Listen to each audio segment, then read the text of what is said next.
Olá, boa tarde, tudo bom? Boa tarde, tudo bem. Boa tarde. Olá, Olá, boa tarde. pode.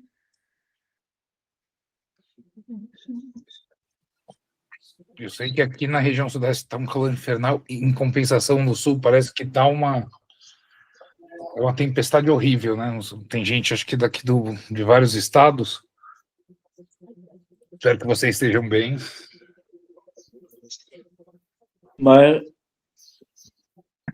mas lá no Rio Grande do Sul vai começar uma frente fria, Uhum. tá já, e vai vir para o Sudeste, né? Daqui a pouco está em São Paulo, Rio de Janeiro.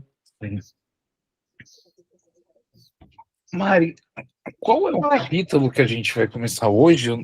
A mãe fábrica. Também fale que é capítulo 8, né? Não tá certo. Isso. Página 51.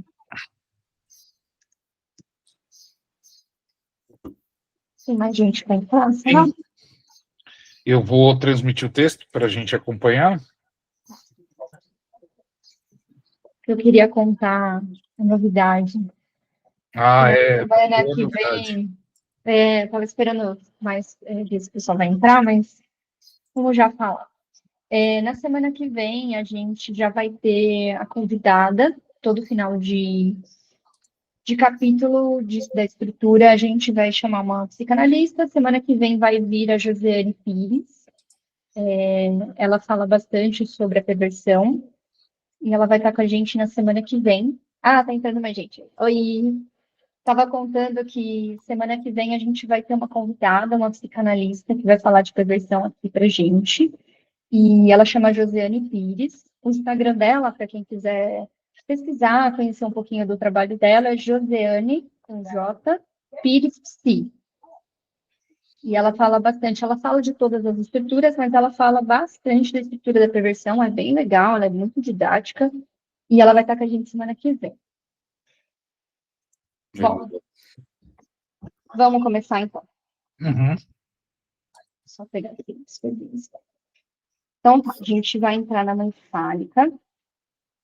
Voltemos por um instante a este momento decisivo do complexo de Édipo que designamos como estado favorável ao ponto de ancoramento das perversões.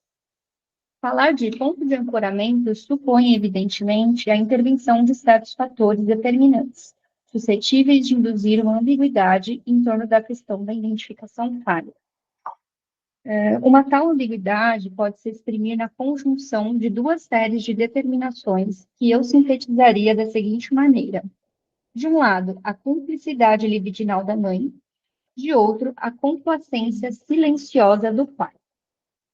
A cumplicidade erótica materna manifesta-se o mais frequentemente no terreno da sedução, de uma verdadeira sedução, e não de um fantasma de sedução, que seria adotado pela criança. Esta sedução materna exprime-se sobretudo através das respostas que traz às solicitações eróticas da criança. Respostas que a criança inevitavelmente recebe como testemunhos de reconhecimento e encorajamento. Neste sentido, a resposta materna é um verdadeiro chamado para o gozo, na medida em que mantém a atividade libidinal do filho junto à mãe. No entanto, este apelo sedutor permanece hipotecado com um pesado equívoco.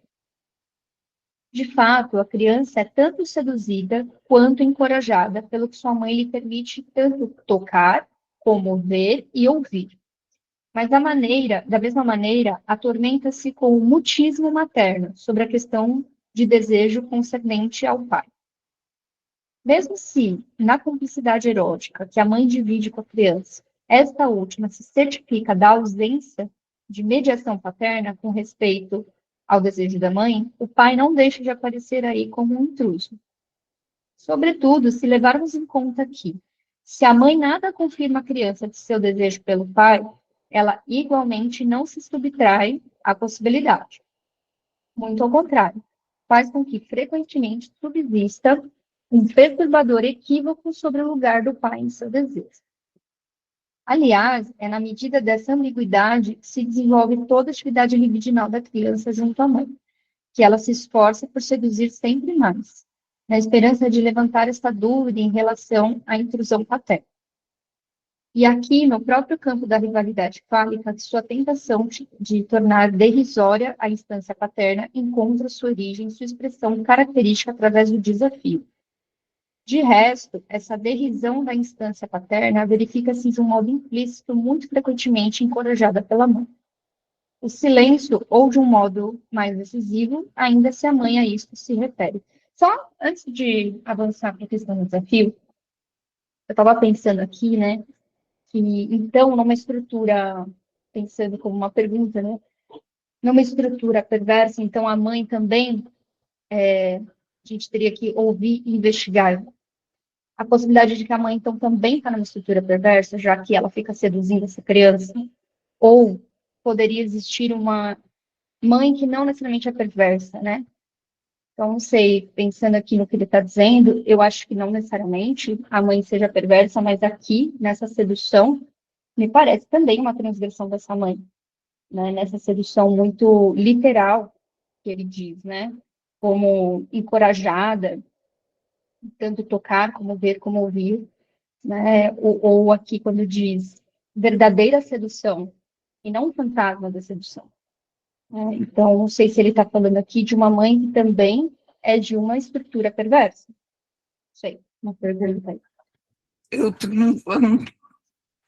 Eu acho que isso não me parece tão importante para entender pegando a criança, e lógico, na sua repetição na vida adulta, esse elemento do se a mãe é também perversa ou não, me parece que isso pode ser uma questão de curiosidade, mas eu acho que a ponto de não tem uma necessidade de entender ou classificar ou enquadrar a mãe a partir de uma estrutura perversa, porque a pensar, a depender de como essa criança lida, uma mesma erotização do seio materno pode levar uma criança a uma estrutura perversa, uma estrutura neurótica obsessiva, por exemplo.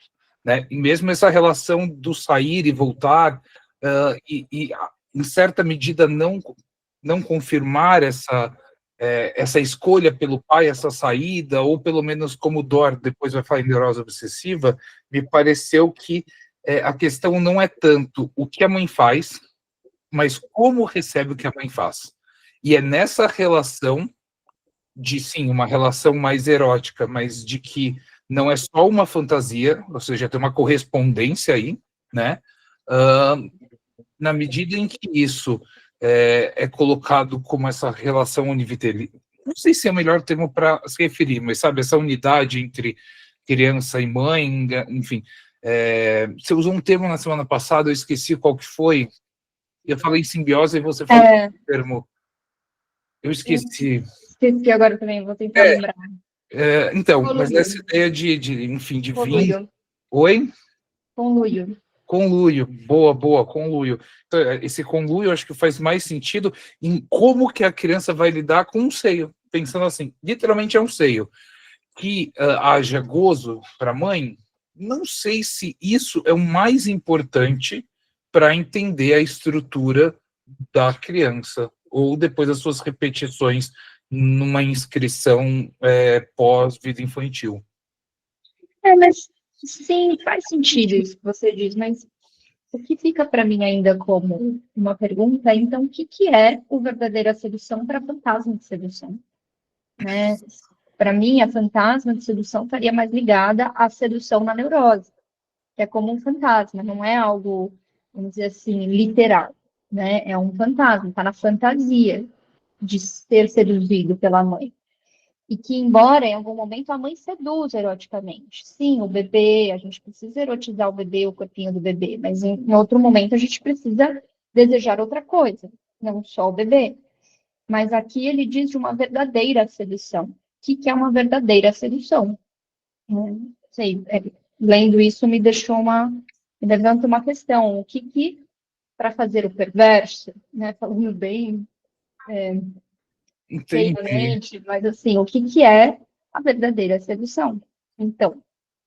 Mas a rigor, me parece, não sei também vocês que estão aí, o que vocês acham, mas me parece que mesmo a a fantasia ou a produção fantasmática de sedução, ela tem uma origem numa vivência primeira e, de fato, é sedutora, né, que envolve processos de zonas erógenas que também estão na neurose obsessiva. Não acho, pela minha leitura, que isso seja uma exclusividade do processo perverso, essa verdadeira sedução.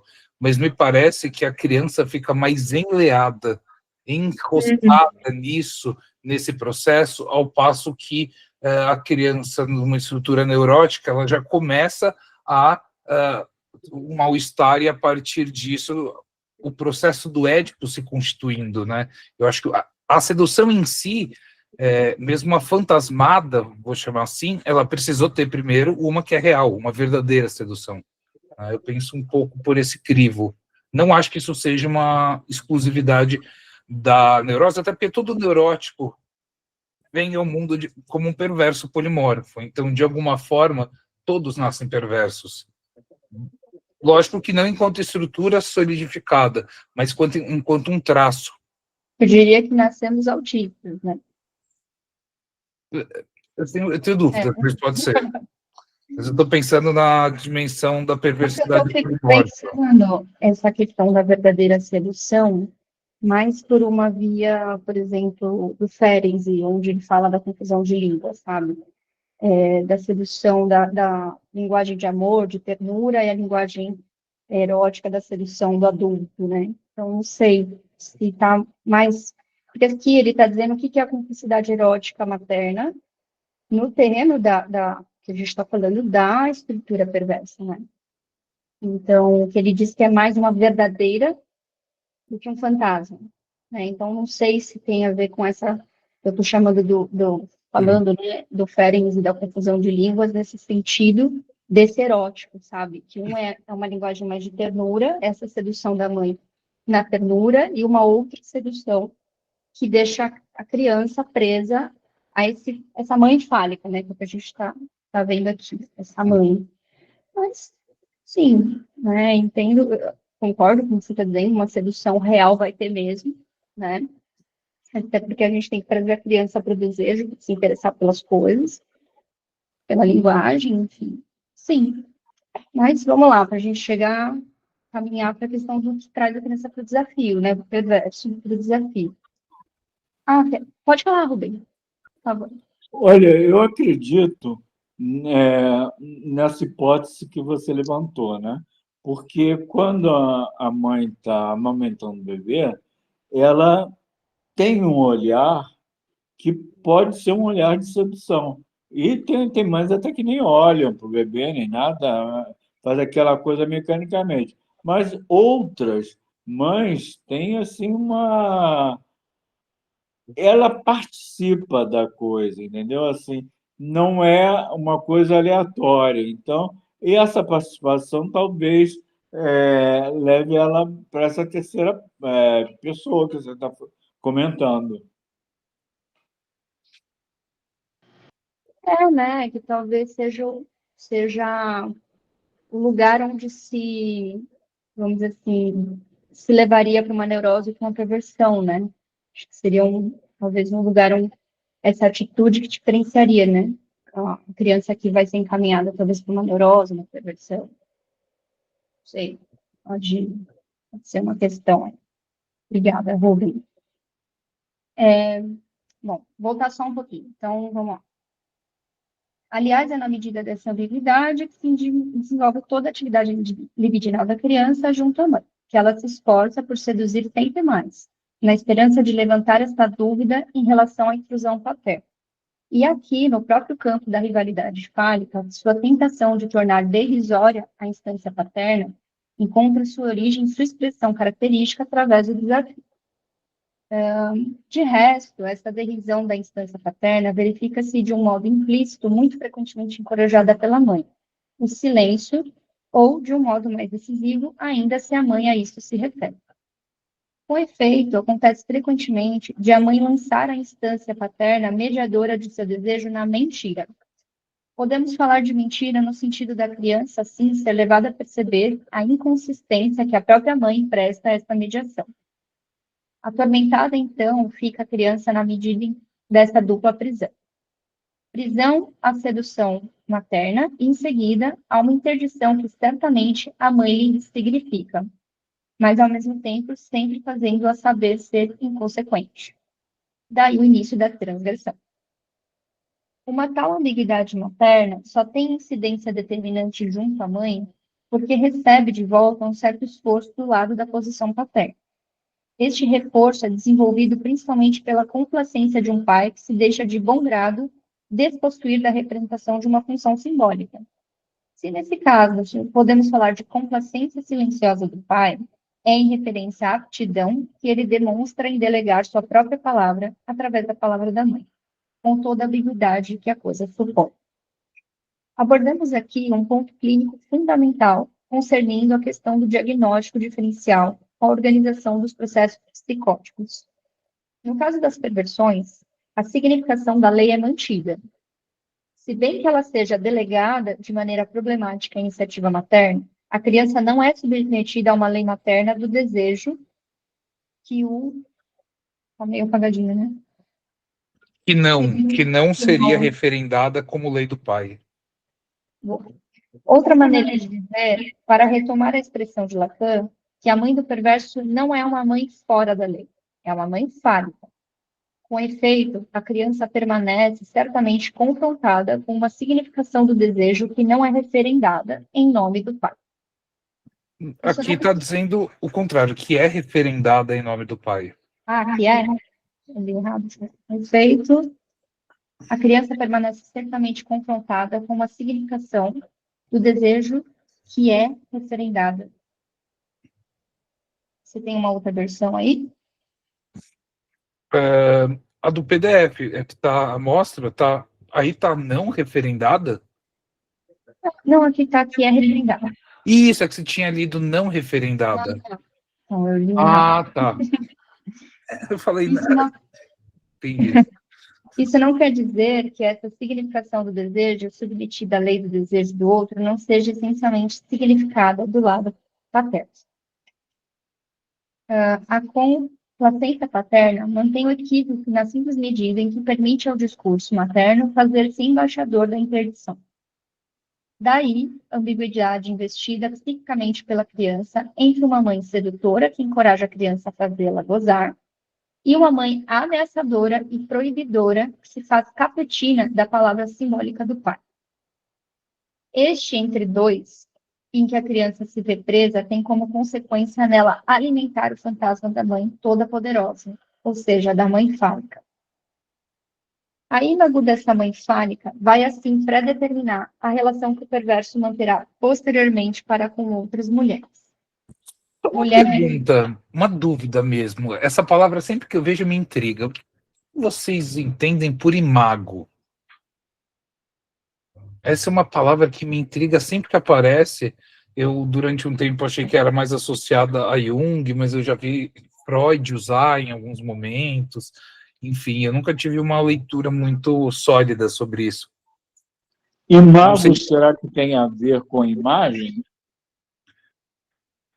Não, acho que faz referência a isso, porque é a imagem no latim, mas será que o conceito na psicanálise é esse? Eu não cheguei a ver nos dicionários, confesso que não fui, mas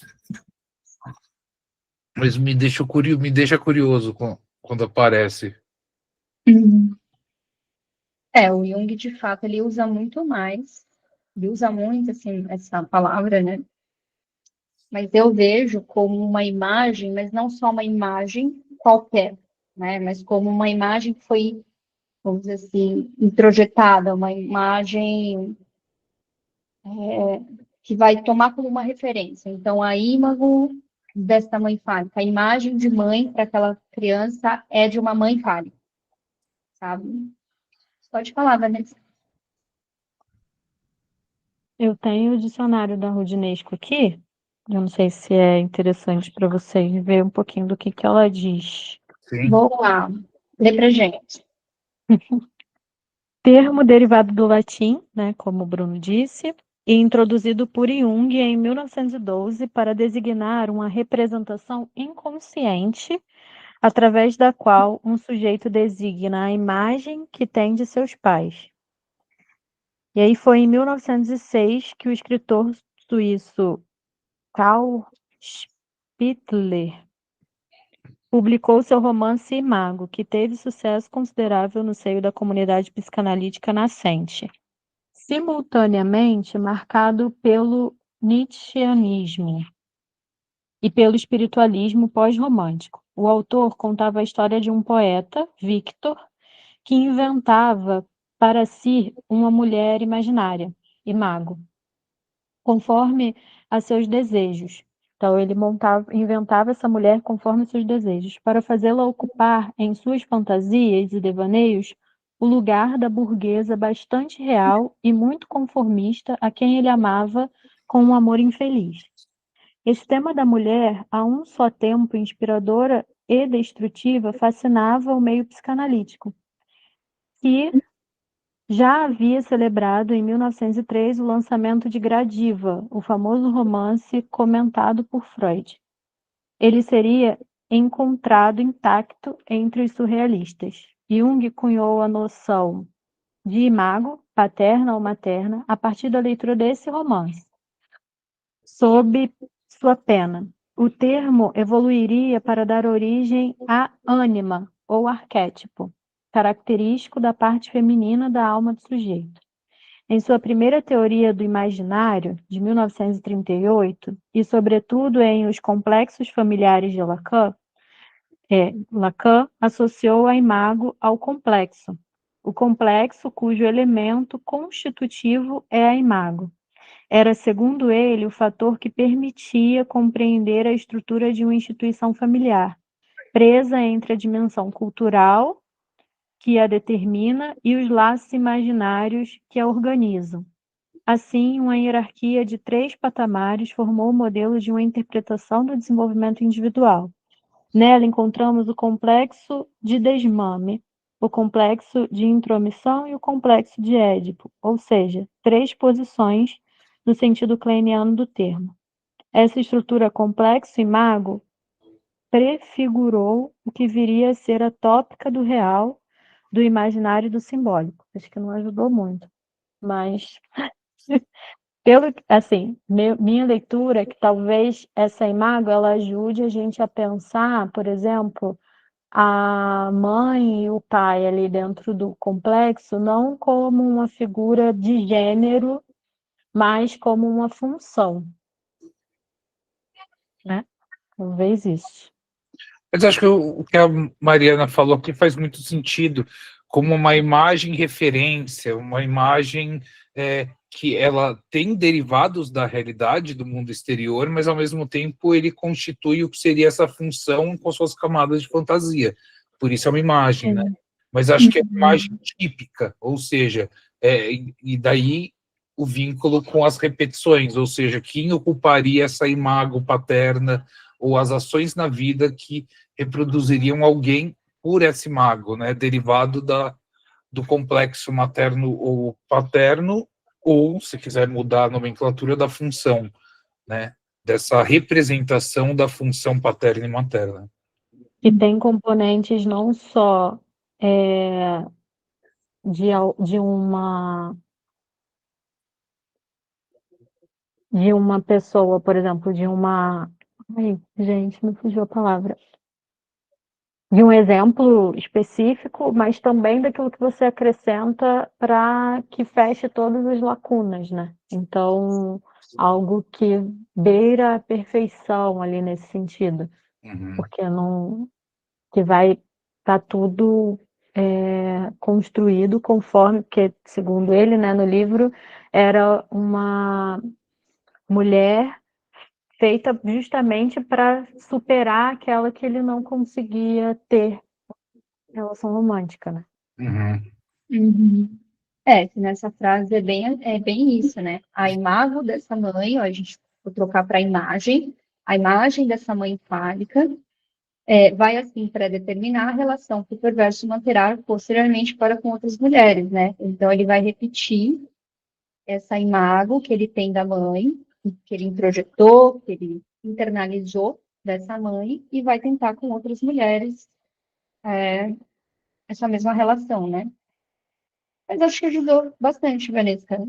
Achei bem legal. Obrigada por trazer essa leitura.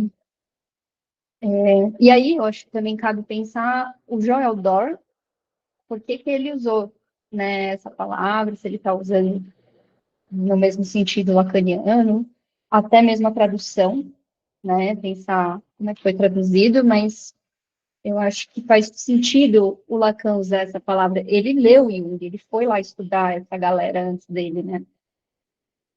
Quando ele fala de imaginário, né? Então, mas achei legal que na leitura que a Vanessa fez, que ela trouxe do dicionário, é que foi muito importante a hora que ela falou, eu falei, fez muito sentido, porque essa imagem, ela é, sobretudo, inconsciente, né?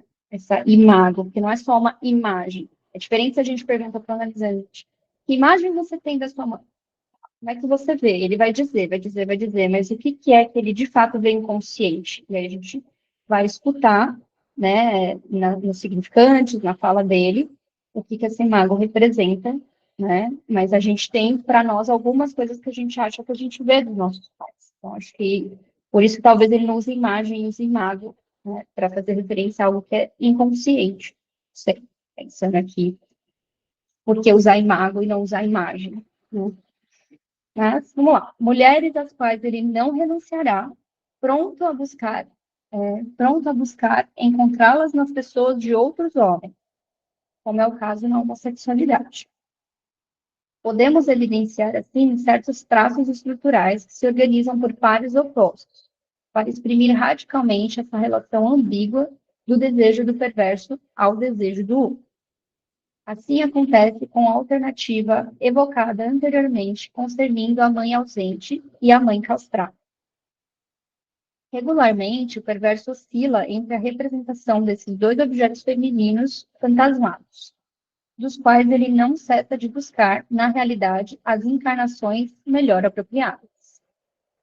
Da mesma forma, a mulher pode lhe aparecer simultaneamente como uma virgem ou uma santa, ou ainda como uma puta repugnante. A mulher que encarnará a mãe fálica será fantasmada como uma mulher totalmente idealizada.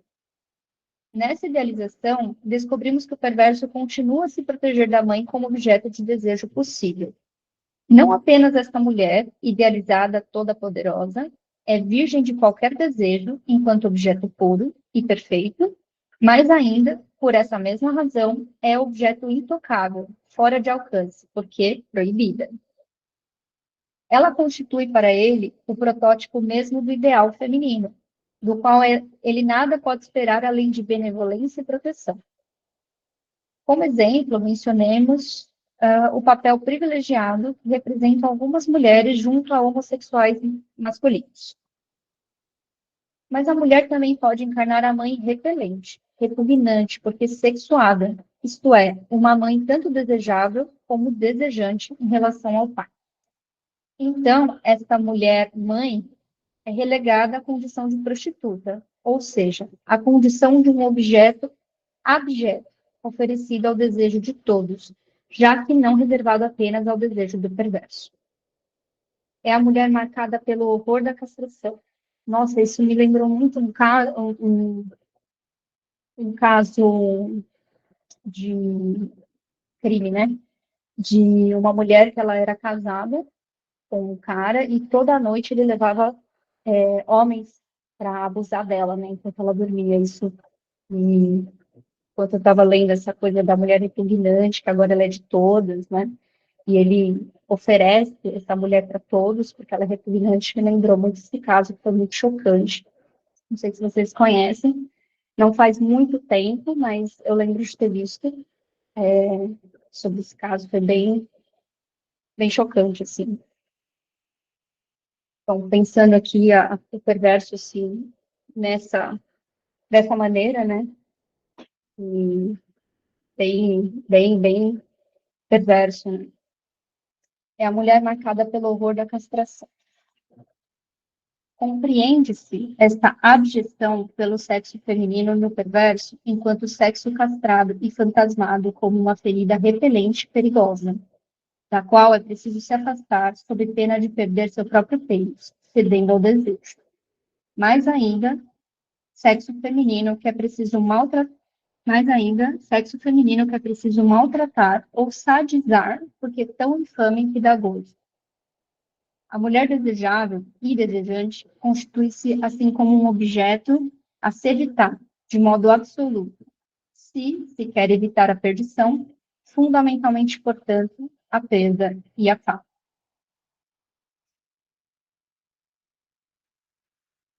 E aí, comentários, o que vocês acharam?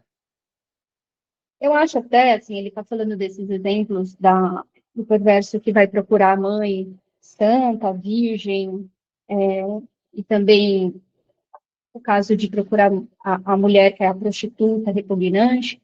Eu fico pensando se no mesmo perverso, vamos pensar assim, ele não pode ficar variando entre procurar uma mulher virgem, santa, e ora procurar a mulher prostituta, né? Não como algo assim, ou ele só procura a prostituta, ou ele só procura a virgem, né? Então, fico pensando se existe essa variação, né? Até porque é um giro em falso, né? Do ponto de vista da estrutura perversa, é um giro em falso, na medida em que, primeiro, ela é relegada como alguém que não tem desejo, então eu não posso. Só que quando ela se mostra como desejável e desejante, ou seja, eu preciso destruir isso para eu continuar negando a castração.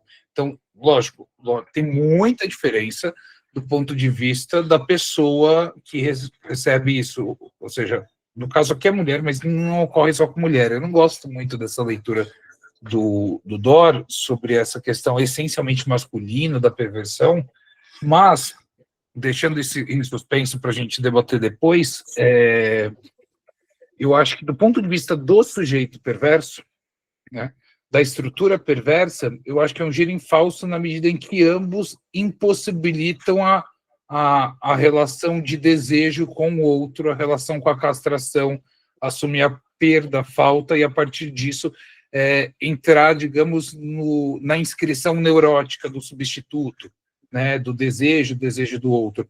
Então, do ponto de vista do sujeito, e aí eu estou pensando assim, na escuta, né, quando a gente ouve alguém, na medida em que tem cenas tão diferentes, mas às vezes me parece que na estrutura perversa é um giro em falso, porque ambos cumprem a mesma função, ainda que de formas muito diferentes, né? Lógico que para a pessoa que estaria se relacionando ou recebendo algo de alguém com uma estrutura perversa, isso vai ter diferenças. Mas, enfim, abstraindo isso, me parece um giro em falso. Uhum. Eu queria voltar só para quando ele fala, para entender um pouquinho melhor, ficou ainda algumas dúvidas, quando ele fala da ambiguidade entre o desejo, esse desejo do perverso, da mãe, e o desejo do outro, né? Deixa eu só ver onde que está.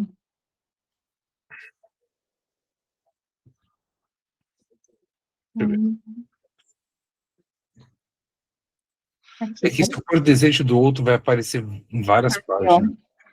Podemos evidenciar, assim, certos traços estruturais que se organizam por pares opostos. Qual página? Para 53. Para exprimir radicalmente essa relação ambígua do desejo do perverso ao desejo do outro. Aqui. Assim acontece com a alternativa evocada anteriormente, concernindo a mãe ausente e a mãe castrada. Regularmente, o perverso oscila entre a representação desses dois objetos fantasmados. É isso, né? Então, entre a mãe virgem, a mulher virgem, santa, ou a puta repugnante, né? Regularmente, o perverso oscila, das quais ele não cessa de buscar, na realidade, as encarnações melhor apropriadas. Da mesma forma, a mulher pode lhe aparecer simultaneamente. É isso, mas o que vocês entendem quando ele diz que ele oscila? Essa ambiguidade do desejo do perverso ao desejo do outro? Ao desejo do outro, né? Não, ao desejo. A minha leitura, e isso já apareceu nos capítulos anteriores, que é por esse motivo que o perverso não é um neurótico, na medida em que ele não entra no regime do desejo do outro, ou seja, o meu desejo ser o desejo do outro, foi inclusive, lembra que eu falei, então, será que o perverso ou não deseja, ou o seu desejo não se inscreve no tipo de desejo neurótico? Me parece que aqui ele está retomando isso, num certo embate de não ceder a que o seu desejo seja desejo do outro, tomar o desejo do outro como seu desejo. E aí, nesse sentido, que me pareceu que o desejo do perverso é o gozo, nesse sentido do gozo do perverso numa disputa entre o seu desejo e o desejo e o outro que se apresenta, no qual quer gozar igualmente. Me parece que tem uma disputa nesse processo, né? Em alguma página, deixa eu ver aqui, eu até demarquei, ele vai falar algo que me evocou isso de disputa, do desafio, na página 52, aqui em cima. Deixa eu ver. Deixa eu ver. Aqui no próprio campo da rivalidade fálica, sua tentação de tornar Através do irrisória desafio, aqui. a No infância campo da paterna. diversidade, isso. Tornar derrisória a infância paterna, encontrando sua origem e expressão característica através do desafio. Lógico, aqui está colocando na intrusão paterna, né, que é um termo que acho que é interessante, esse termo intrusão, como aparece, mas que me parece que também isso é reposto na medida em que é um desafio quando você tem o perverso e o desejo de estar naquela mesma situação que ele renega, para lidar com a castração, para lidar com a falta, então ele renega essa situação, e me parece que é um embate, é um desafio, é uma luta de querer retornar para esse lugar renegando, em vez de recalcando, renegando a situação, e aí nesse sentido que tudo ao redor é objeto, e eu acho que isso entra numa dimensão da estrutura importante que eu achei que o Dory não aponta, que é a dimensão do outro enquanto objeto, porque o perverso é isso, né? E a dimensão de objeto, de tratar os outros sujeitos como objeto, é uma questão fundamental, inclusive no texto do Freud, do fetichismo. Ele fala muito en passant, né? Ele fala objeto a objeto. Mas eu quis só dar um relevo nisso, porque, segundo a minha leitura, voltando naquele ponto que você falou do desejo do perverso versus o desejo do outro, eu acho que é esse embate para não ser inscrito na neurose, na qual colonizaria o desejo do perverso, no sentido de tem uma colonização no sentido que o meu desejo seria o desejo do outro, e o perverso resiste, por assim dizer. Não sei, essa é um pouco a minha leitura. E aqui lendo de novo, agora essa questão, ele diz ao desejo do outro, não ao desejo do outro. Né? Então, é um desejo do outro no sentido de que eu quero ser olhada, ou eu quero desejar o desejo do outro. Será que ele quis dizer aqui com o desejo do... É o desejo do neurótico? Ou é o desejo materno da Eu mãe? acho que eu faço pode ser em ambos, claro, mas eu faço uma leitura no primeiro nível, né? Que é tipo, tem o meu interesse e a outra pessoa tem um desejo, eu quero impor o meu, é o que importa.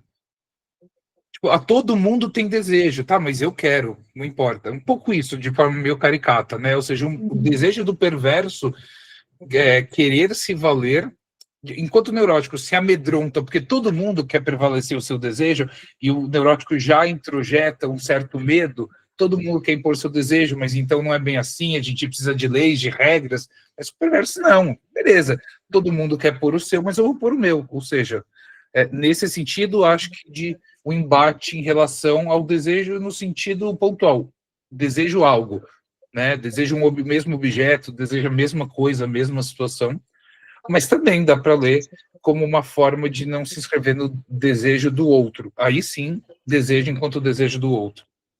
Nas duas modalidades, eu acho que dá para ler isso. Essa ambivalência, ela atua, né? Dos dois modos. E ele, pelo menos até agora, ainda não falou sobre a questão do fetiche, né? Sim, não colocou. Ele colocou ali objeto, enfim, mas também não se aprofundou. Mas ele vai fazer agora, no próximo capítulo, ele vai fazer uma diferenciação mais aqui, ó, novo diagnóstico diferencial entre as estruturas neuróticas e perversões. Para poder introduzir as duas neuroses, ele vai agora comparar diretamente, né? Ele fez uma comparação antes, mas ele fez da transversão do desafio. Agora ele vai comparar as duas estruturas, talvez fique também mais claro algumas coisas, né? A gente pode começar um pouquinho, né? Se é possível, nessa relação antinômica com a mulher, isolar traços de estrutura característicos da perversão, mais uma vez é propício esclarecer alguns pontos diferenciais de diagnóstico em relação às estruturas neuróticas. Na neurose obsessiva. A problemática particular do desejo pode levar um obsessivo a certos comportamentos estereotipados em relação às mulheres, que podem fazer lembrar, à primeira vista, a atitude dos perversos para com elas. Mencionamos, por exemplo, o culto reverencial que alguns dentre eles podem colocar em ação em suas relações femininas. Entre culto parece se sustentar, em certos casos ao menos, por uma idealização radical da mulher, tal como observamos nas perversões. O dédalo das precauções oratórias e materiais que eles desenvolvem para cortejar as mulheres que desejam pode muito rapidamente tomar a forma de uma veneração, que lembra a relação com a mulher idealizada e intocável. No entanto, essa conduta de distanciamento traduz aqui o próprio movimento da dinâmica obsessiva do desejo. Essa distância é introduzida porque o obsessivo nada quer saber do seu desejo. Que é isso, né? A gente pode acabar confundindo, né? Por coisas por ser muito parecido. Então, essa idealização, essa superidealização da mulher, e se confundir o que é perversão, o que não é, né? Então, se a mulher desejada é intocável, é porque o obsessivo não quer reconhecer que há desejo. Porque ele foge do desejo. Né? Ele não é, entretanto, colocado à distância como uma mulher purificada de todo desejo, fora de alcance por quem possível. Ela não parece proibida pelo fato de abrigar o fantasma de uma mulher fálica toda poderosa, que seria preciso manter. No caso presente, o sujeito deve, sobretudo, se proibir de saber que ele próprio deseja, sob pena de se sentir comprometido. Então, aqui é mais a relação com o próprio desejo que o obsessivo tem, do que com essa mulher ser, né, a mãe fálica, né, ser uma representante dessa mulher toda poderosa. Uma outra dimensão da lógica obsessiva parece igualmente colocar em evidência a mulher como um objeto idealizado. Trata-se da tendência que tem certos obsessivos em encerrar a mulher de seu desejo nos arquivos, a colocá-la sob uma redoma, como um precioso objeto de coleção, que deve ser mantido fora de qualquer aproximação, isto é, relegado ao nível de um objeto de posse e acidentalmente de consumo. Ainda aí, a mulher é venerada de um modo quase intocável. O essencial sendo que esteja eternamente lá. O sujeito termina, inclusive, por não mais tocá-lo.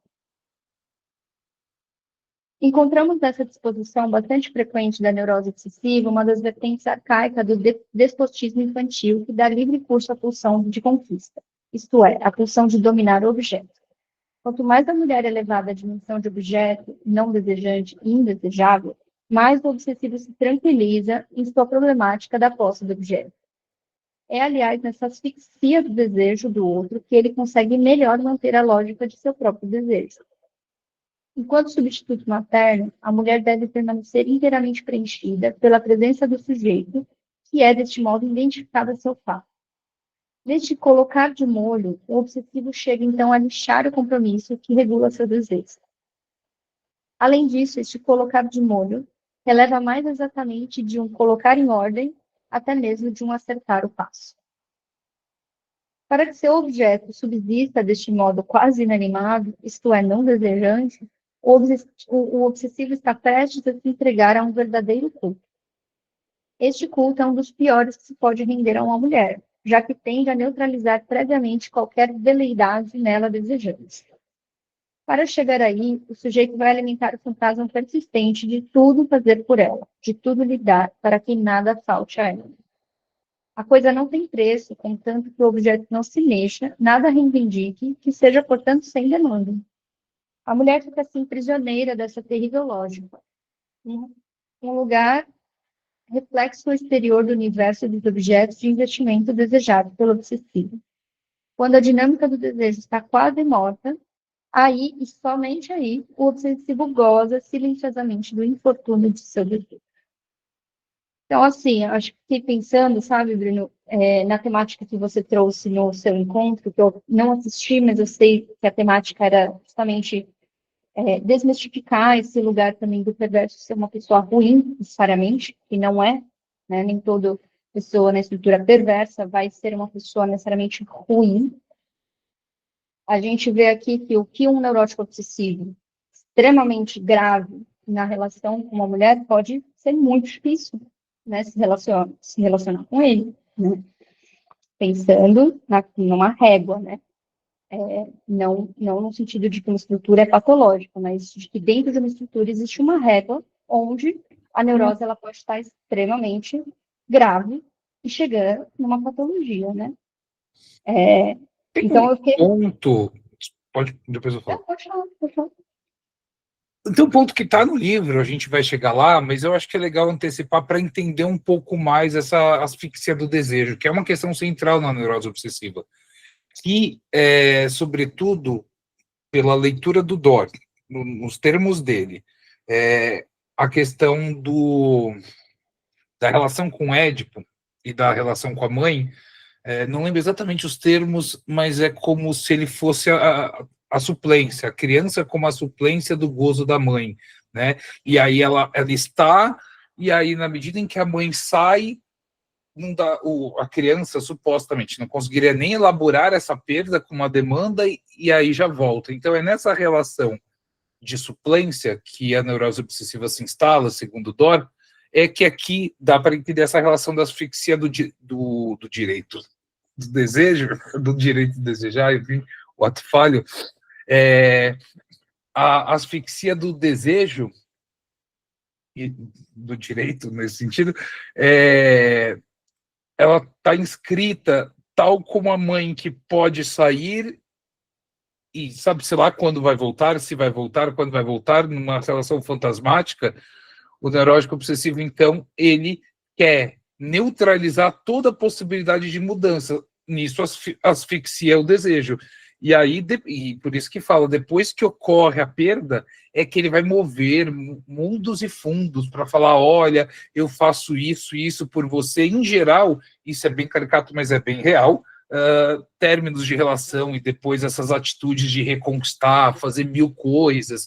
Eu acho que isso é um caso bem típico, bem caricato, mas ao mesmo tempo real dessa dinâmica. Essa dinâmica, ela me parece reproduzir o que o Dor vai falar no capítulo de neurose obsessiva e que eu estou antecipando um pouco para ajudar a pensar junto, essa relação com a mãe. Tem uma tentativa de que a mãe fique na suplência e não saia, não volte para o pai. E aí isso tem a ver com a nostalgia do ser. Ou seja, porque a mãe ficando lá, essa nostalgia de voltar para uma completude onde o neurótico obsessivo é o falo, né? De alguma forma, enfim, essa dinâmica. E eu acho que se a gente for olhar a biografia do Freud, a partir desse critério, a gente vai entender muita coisa também, inclusive, né? A relação dele com a mãe e a centralidade dele. Mas, enfim, para além de psicologizar o Freud em si, mas eu acho que isso também é interessante, ajuda. Então, é essa repetição. Então, é a repetição dessa posição diante da mãe, né? Que produz essa asfixia do desejo, porque é intolerável para o neurótico obsessivo perder a mãe e ficar nessa suplência, ser um momento que ela sai e não sabe quando vai voltar. E isso remete à castração, né? Que é diferente de como que o histérico ou a histérica vai lidar com isso, de uma outra ordem, né? Então, eu só fiz uma antecipação, mas que acho que ajuda a gente a entender aqui esse movimento como da ordem da repetição. Essa frente o Dor também vai citar, assim, né? A correspondência das neuroses, né? Então, o quanto o neurótico obsessivo vai asfixiar, vamos dizer assim, essa parceira ou esse parceiro, uma asfixia do desejo que deixa o parceiro inanimado, o quanto corresponde a um parceiro histérico, ou uma parceira histérica, que vai sempre manter o desejo insatisfeito, né? Então, eles ficam ali, né, nessa dinâmica neurótica, um com o outro, né?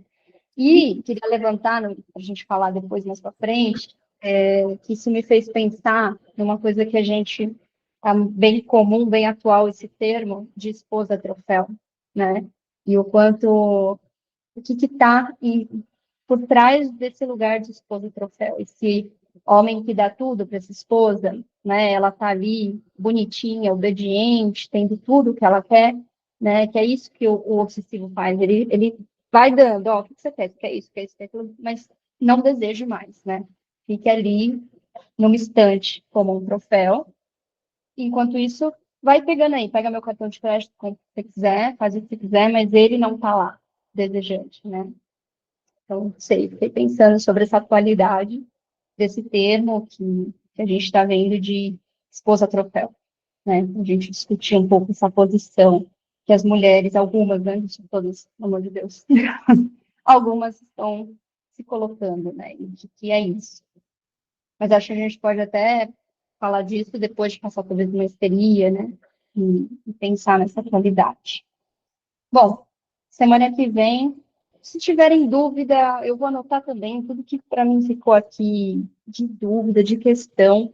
Anotem, semana que vem a Josiane vai estar com a gente e a gente pode colocar para ela o que ela conseguir nos ajudar também, o que ela contribuir. Acho que a gente pode fazer uma debate legal, uma discussão legal. Então, anotem aí. Se vocês quiserem fazer colocações, perguntas, semana que vem a gente vai fazer um debate aí, uma conversa legal. Tá bem? Então, até semana que vem. Um beijo para todo mundo.